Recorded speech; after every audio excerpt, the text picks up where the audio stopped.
Assalamualaikum warahmatullahi wabarakatuh.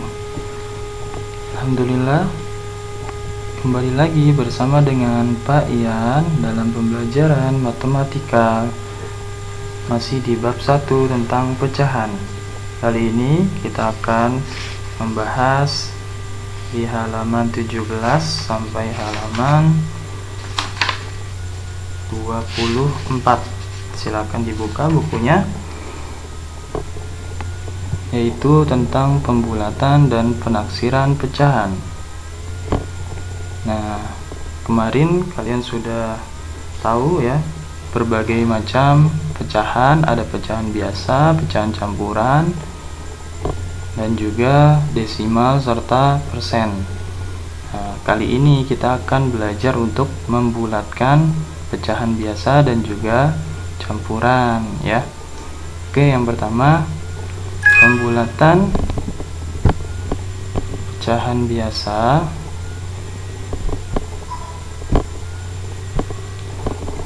dan campuran, yaitu mengubah pecahan biasa dan campuran ke bilangan bulat ya. Jadi nanti ada dalam bentuk pecahan, baik itu pecahan biasa maupun pecahan campuran, harus diubah dulu menjadi ke bilangan bulat. Contohnya, bulatkan pecahan 5/6 ke satuan terdekat.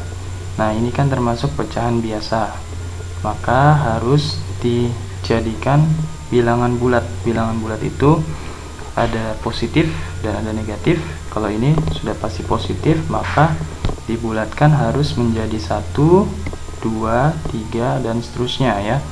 Tidak lagi dalam bentuk pecahan. Nah, maka karena di sini pecahannya penyebutnya per 6, kita bikin garis bilangannya ini dengan satuannya itu adalah 1/6, ditambah lagi jadi 1, ditambah 1/6 lagi jadi 2/6, terus ditambah lagi sampai 5/6 dan akhirnya 6/6 alias 1.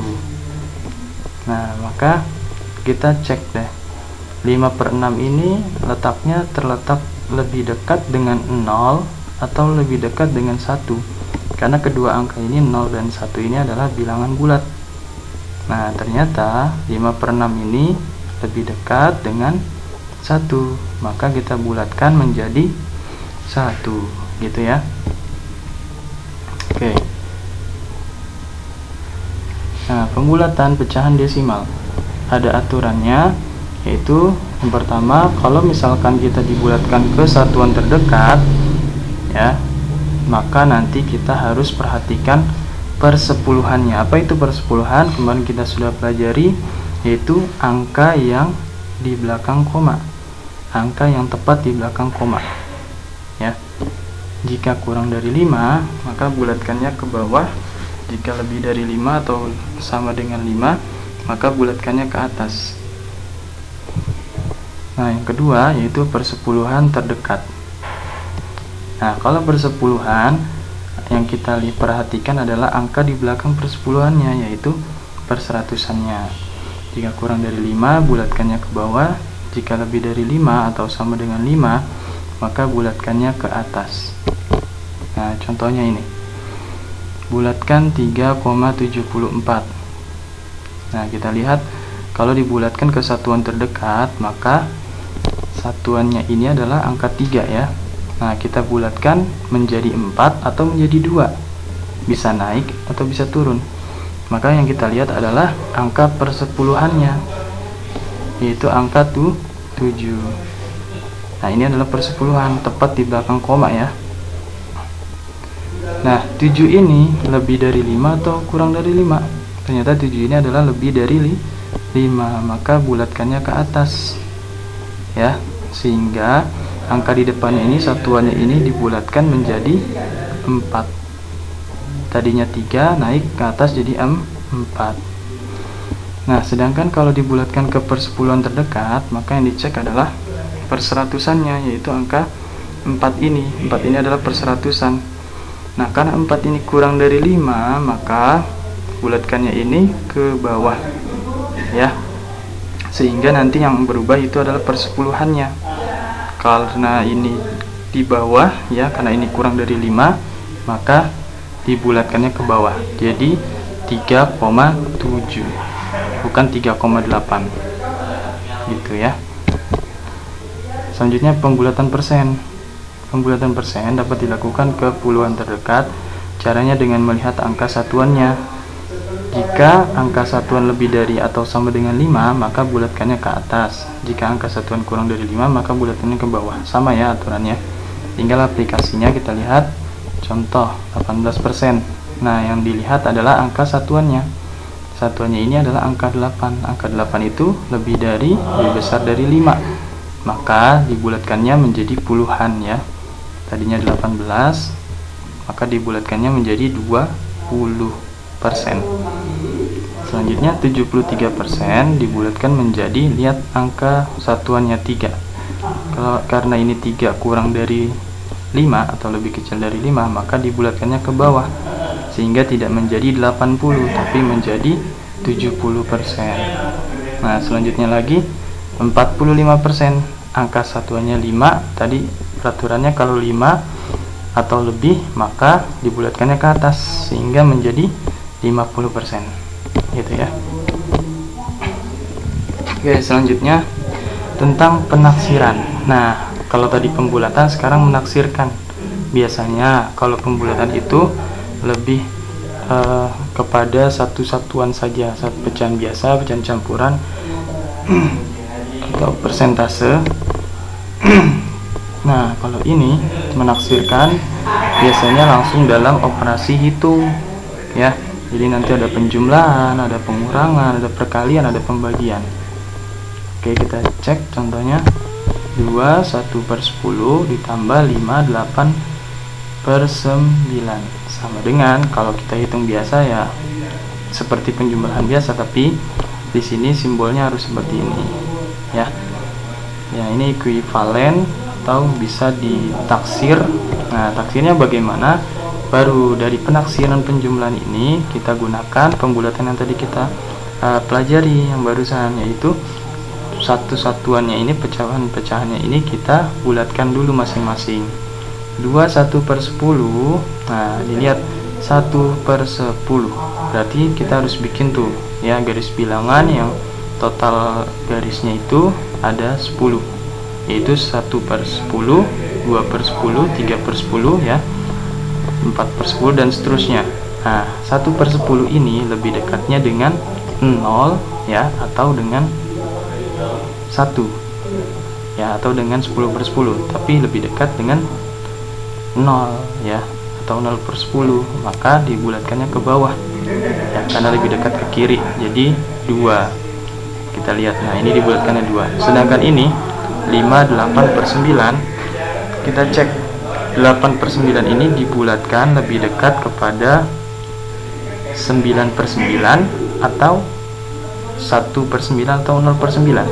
Pasti lebih dekat ke kanan, yaitu ke 9/9. Maka dibulatkannya 5 ini menjadi 6, sehingga baru kita jumlahkan di sini ya. 2 ditambah 6 hasilnya adalah 8. Jadi penjumlahan 2 1/10 ditambah 5 8/9 itu ditaksir menjadi 8 gitu ya. Itu untuk penjumlahan. Sama juga dengan kalau untuk pengurangan ya, tinggal dikurangkan saja. Nah, selanjutnya untuk pecahan desimal, bagaimana cara membulatkannya? 3,8 ditambah 1,2. Nah, kalau kita bulatkan kita jumlahkan langsung bisa ya. Tapi di sini karena kita harus menaksirnya dulu, maka masing-masing dari angka desimal ini harus kita bulatkan dulu. 3,8, kita lihat angka persepuluhannya yang tepat di belakang koma ini, yaitu angka 8. Nah, 8 ini lebih dari 5, lebih besar dari 5 atau kurang lebih kecil dari 5? Pasti lebih besar dari 5. Maka kalau dia lebih besar, maka kita harus bulatkannya ke atas. Nah, di depannya ini berarti berubah, dia jadi ke atas. Kalau ke atas itu naik, 3 itu jadi 4 atau jadi 2? Pasti naik jadi 4 pas. Lalu ada lagi 1,2. Nah, 1,2 ini kita cek persepuluhannya, yaitu angka 2. 2 ini lebih besar dari 5 atau lebih kecil dari 5? Pasti lebih kecil dari 5, maka bulatkannya ke bawah. angka satuan di depannya ini dibulatkan ke bawah ya. Dia menjadi 1 ya, atau menjadi 2. Oke. Nah, ternyata karena dibulatkan ke bawah dia jadi 1.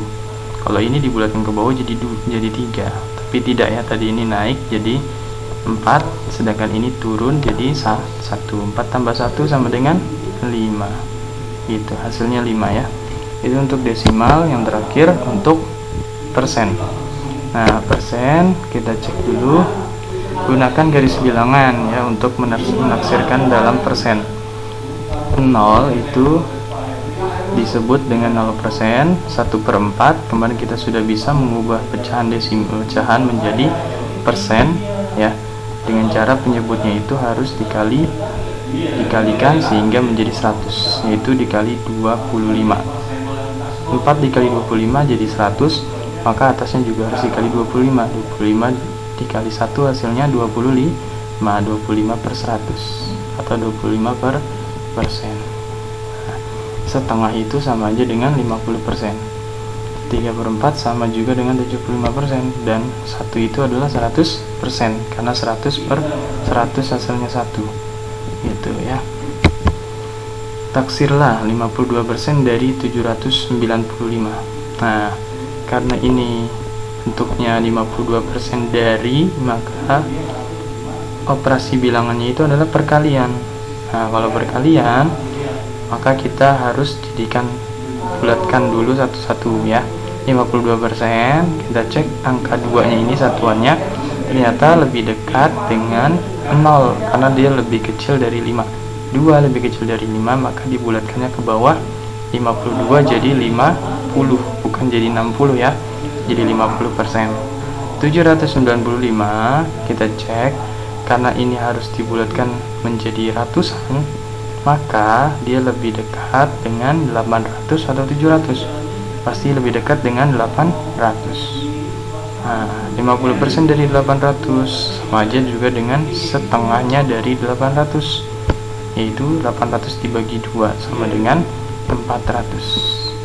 Oke, sekian pembelajaran kita sampai sini. Jadi nanti Bapak akan memberikan tugasnya. Mudah-mudahan ini dapat sedikit membantu. Assalamualaikum warahmatullahi wabarakatuh.